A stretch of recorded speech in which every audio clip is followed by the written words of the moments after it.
Hello दोस्त, आपका अपने YouTube channel special education by PSK में स्वागत है। आशा करते हैं कि आप भी स्वस्थ और मस्त होंगे और अपनी बिहार शिक्षक भर्ती बीपीएससी टीआरई 3.0 की तैयारी में ज़ोर शोर से लगे होंगे।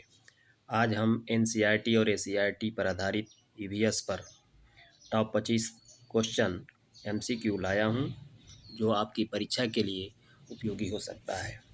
तो चलिए, देर नहीं करते हुए हम लोग जल्दी जल्दी 25 क्वेश्चनों का अभ्यास कर लेते हैं। तो क्वेश्चन नंबर 1 आपके सामने है कि वह स्थान जहाँ विभिन्न प्रकार के पौधे उगाए और संरक्षित किए जाते हैं कहा जाता है। तो वह स्थान जहाँ विभिन्न प्रकार के पौधे उगाए और संरक्षित किए जाते हैं उनको कहा कहा जाता है, क्या कहा जाता है? ऑप्शन ए चिड़ियाघर, ऑप्शन बी वनस्पति उद्यान, ऑप्शन सी मछली घर और ऑप्शन डी है उपयुक्त में से कोई नहीं। तो क्वेश्चन नंबर 1 का आपका राइट आंसर हो जाएगा ऑप्शन बी वनस्पतिक उद्यान। वनस्पतिक उद्यान क्या होता है? तो वनस्पतिक उद्यान एक प्रकार का यानी बाग होता है जहाँ फूल फल उगाए एवं संरक्षित किए जाते हैं। चलिए अगला क्वेश्चन हम लोग देखते हैं। क्वेश्चन नंबर 2 है कि गलत युग्म का चयन कीजिए। गलत युग्म का चयन कीजिए। ऑप्शन ए है कान्हा राष्ट्रीय उद्यान मध्य प्रदेश, ऑप्शन बी है दाची ग्राम अभयारण्य जम्मू कश्मीर, ऑप्शन सी काजीरंगा राष्ट्रीय उद्यान असम और ऑप्शन डी है मधुमलाई अभयारण्य आंध्र प्रदेश। तो क्वेश्चन नंबर 2 का आपका राइट आंसर क्या हो जाएगा? Option D Mudumalai. ये आपका अभयारण्य आंध्र प्रदेश में नहीं है, यही आपका गलत है। मधुमलाई राष्ट्रीय उद्यान जो है दक्षिण भारत के तमिलनाडु में नीलगिरी पर्वत से स्थित एक राष्ट्रीय उद्यान है। ठीक है, और ऊपरी दोनों जो है तीनों सही हैं। कान्हा जो है राष्ट्रीय उद्यान मध्य प्रदेश, ये सही है, और दाची ग्राम अभयारण्य जम्मू कश्मीर, ये भी सही है। काजीरंगा राष्ट्रीय उद्यान असम में भी सही है, और ये मुदुमलाई अभयारण्य आंध्र प्रदेश ये गलत है।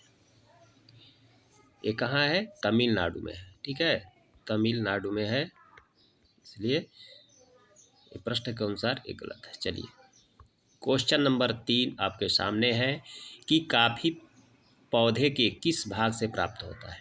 कॉफ़ी जो होता है, जो हम लोग बना के पीते हैं, वो कहाँ से प्राप्त होता है? तो पौधे के किस भाग से प्राप्त होता है? ऑप्शन 4 आपके पास है। ऑप्शन ए जड़ों से, ऑप्शन बी फलों से, ऑप्शन सी पत्तियों से और ऑप्शन डी फूलों से। तो क्वेश्चन नंबर 3 का आपका राइट आंसर हो जाएगा ऑप्शन बी फलों से। फलों से जो है ये प्राप्त होता है। कॉफ़ी का पौधा जिसके बीजों तथा फलियों के लिए उपयोग किया जाता है, इन्हें भूनकर और पीसकर कॉफ़ी बनाने के लिए बेचा जाता है। ठीक है, यह उष्णकटिबंधीय सदाबहारी झाड़ी भी है। इसका मूल स्थान जो है अफ्रीका में है। चलिए आगे हम लोग देखते हैं क्वेश्चन नंबर 4। थोड़ा लंबा क्वेश्चन है ये कि पश्चिमी हिमालय में उच्च पर्वतीय वनस्पतियाँ 3000 मीटर की ऊंचाई तक ही उपलब्ध होती हैं, जबकि पूर्वी हिमालय में 4000 मीटर की ऊंचाई तक मिलती है। एक ही पर्वत श्रेणी में इस प्रकार की विविधता का कारण है, क्या कारण है?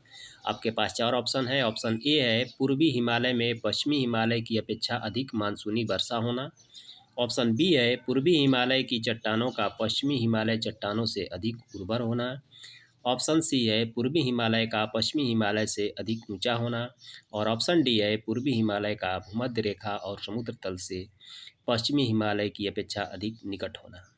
तो क्वेश्चन नंबर 4 का आपका राइट आंसर हो जाएगा ऑप्शन ए पूर्वी हिमालय में पश्चिमी हिमालय की अपेक्षा अधिक मानसूनी वर्षा का होना।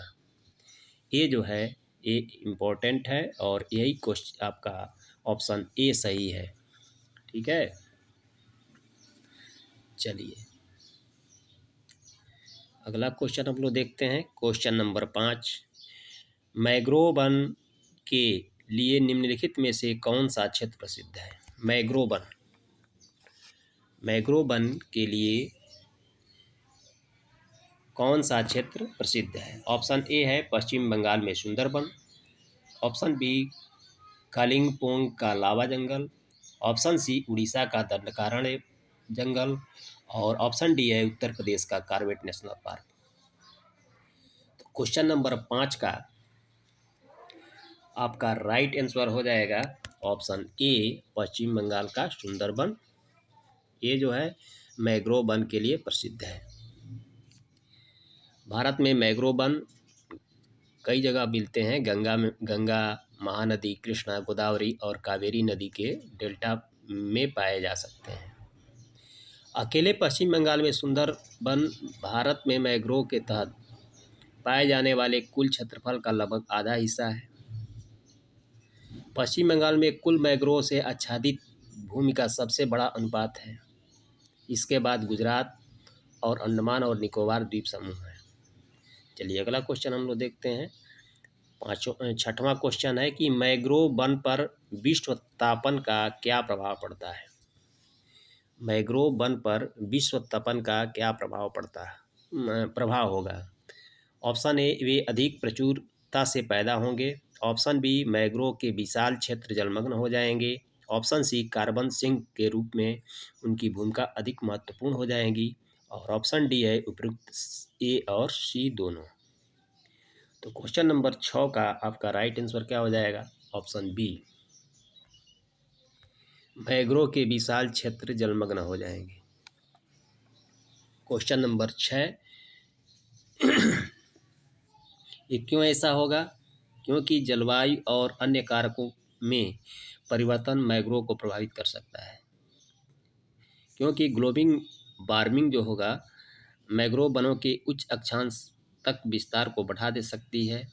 ध्रुवीय बर्फ के पिघलने के कारण महासागरों में इनका स्तर जो है बढ़ेगा, जिससे ये मैंग्रोव वन प्रभावित होंगे या डूब जाएंगे या जलमग्न हो जाएंगे। चलिए अगला क्वेश्चन हम लोग देखते हैं। क्वेश्चन नंबर 7, याक पशु भारत के किस क्षेत्र में पाया जाता है? याक, कौन पशु? याक भारत के किस क्षेत्र में पाया जाता है? Option A Sundarban, option B Madhya Pradesh, option C Ladakh और फिर ऑप्शन डी है उपयुक्त में से कोई नहीं। तो क्वेश्चन नंबर 7 का आपका राइट आंसर हो जाएगा ऑप्शन सी लद्दाख। याक कहाँ पाए जाते हैं? तो याक जो है भारत के लद्दाख राज्य में पाए जाते हैं। ठीक है, याक क्या है?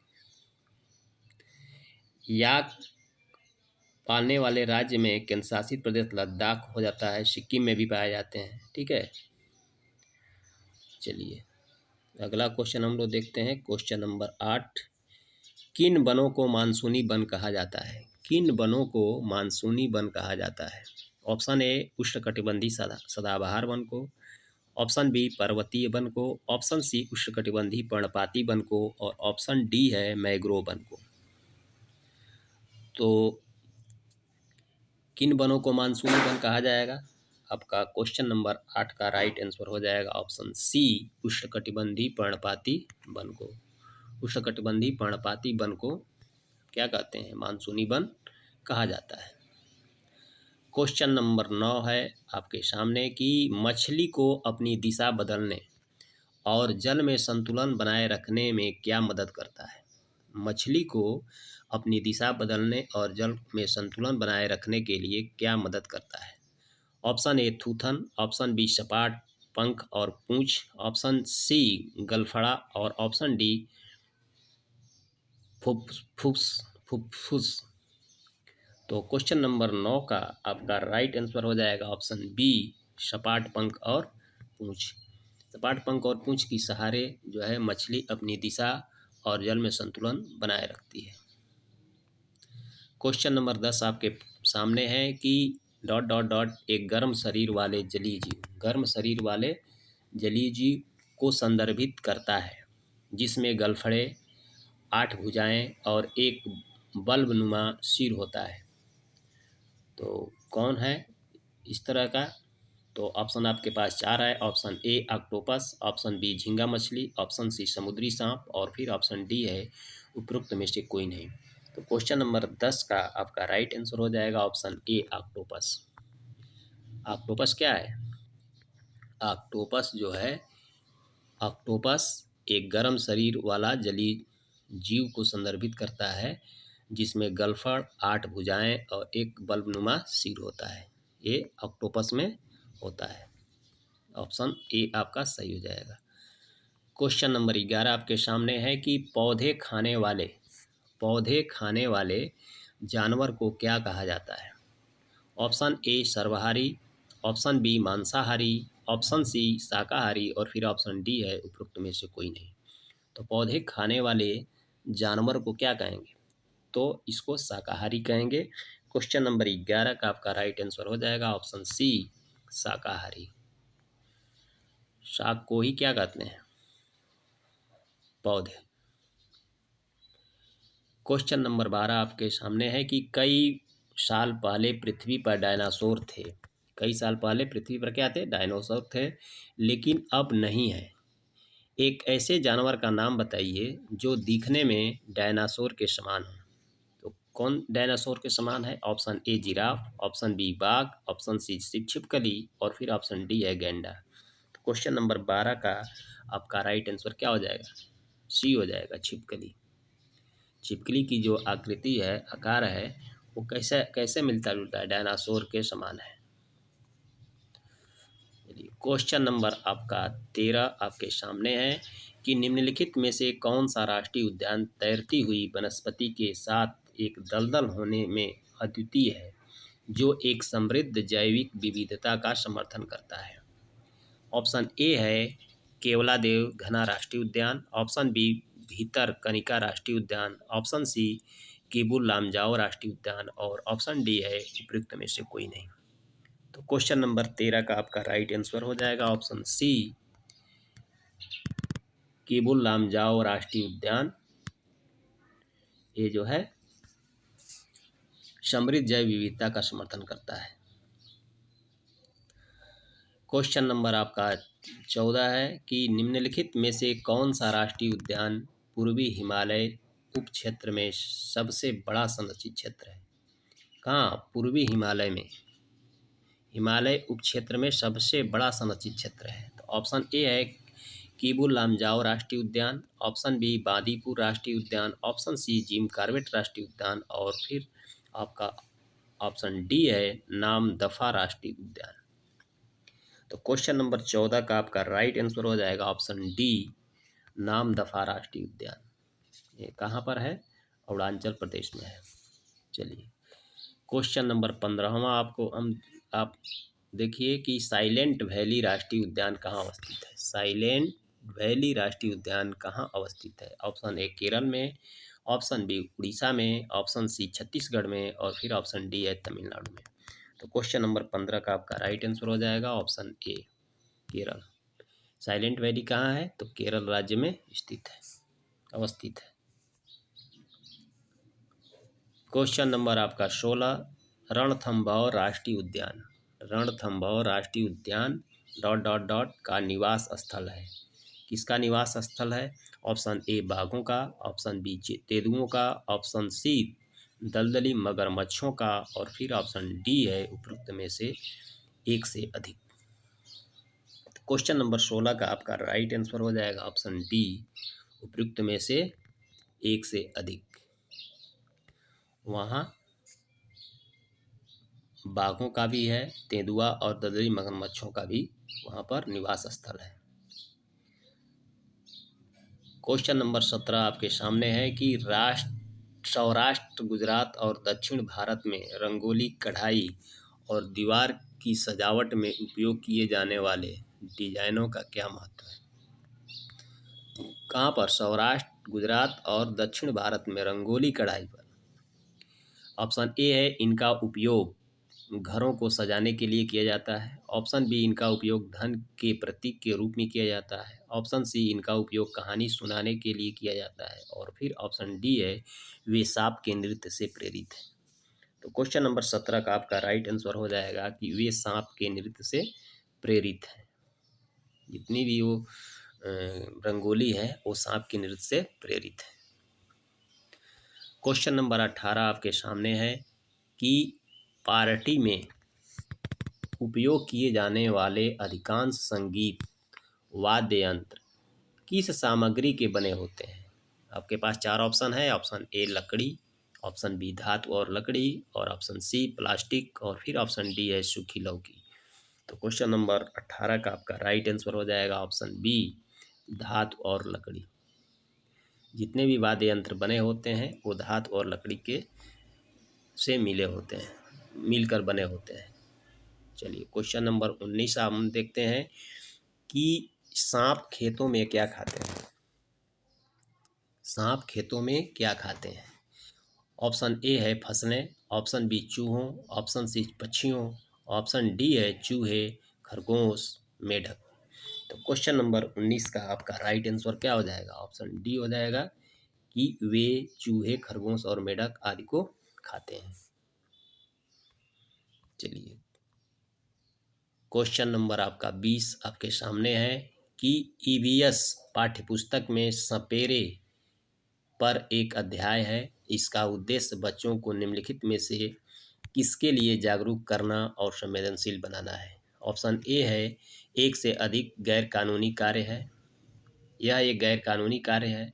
ऑप्शन बी सपेरों के लिए क्योंकि बच्चे इन दिनों अक्सर उन्हें नहीं देखते हैं। ऑप्शन सी सपेरे सांपों को नुकसान नहीं पहुंचा सकते हैं और उन्हें अपनी आजीविका से वंचित करने से पहले इसके लिए उन्हें विकल्प प्रदान करने की आवश्यकता है। और ऑप्शन डी इन्हें पालना आजीविका का एक अच्छा स्रोत है।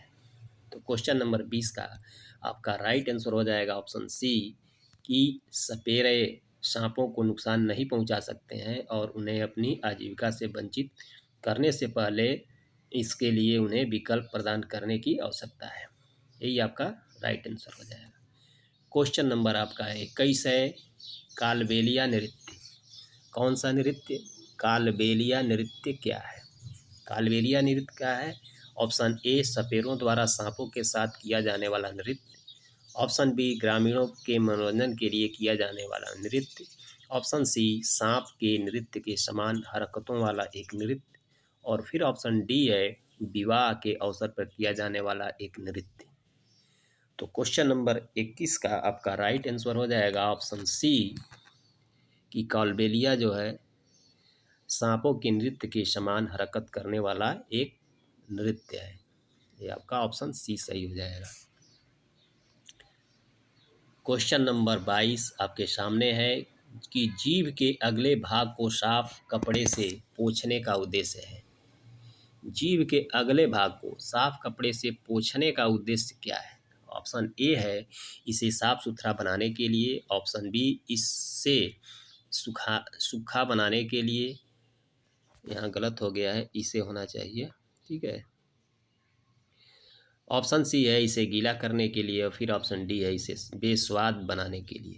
तो क्वेश्चन नंबर 22 का आपका राइट आंसर हो जाएगा ऑप्शन बी इसे सूखा बनाने के लिए, ठीक है।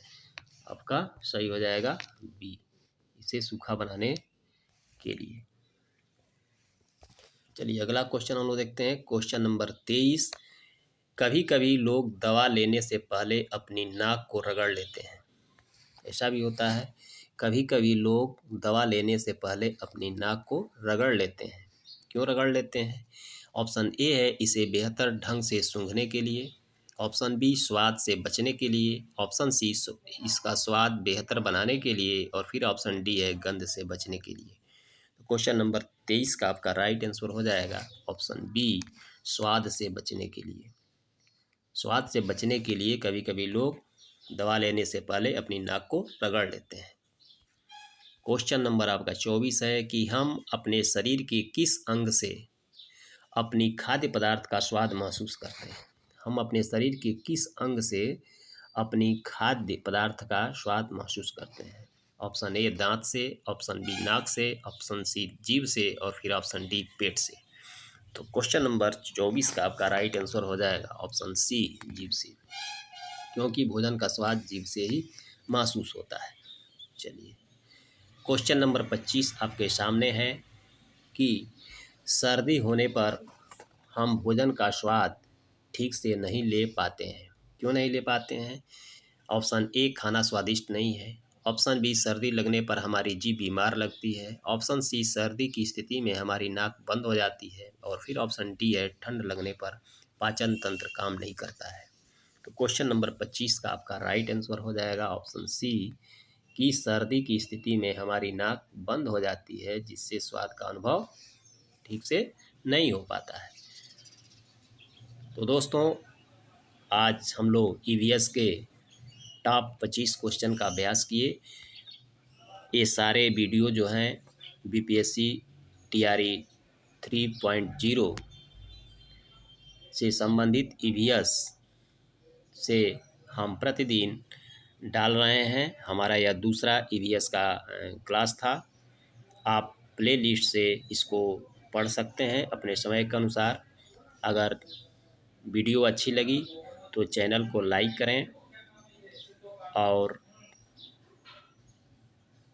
कमेंट करें कि आपको किस प्रकार की वीडियो की आवश्यकता है, और दोस्तों को भी शेयर करें कि इसका लाभ उन्हें भी मिल सके। तो दोस्तों, फिर मिलते हैं अपने अगले सीरीज के साथ। तब तक जय हिंद, जय भारत।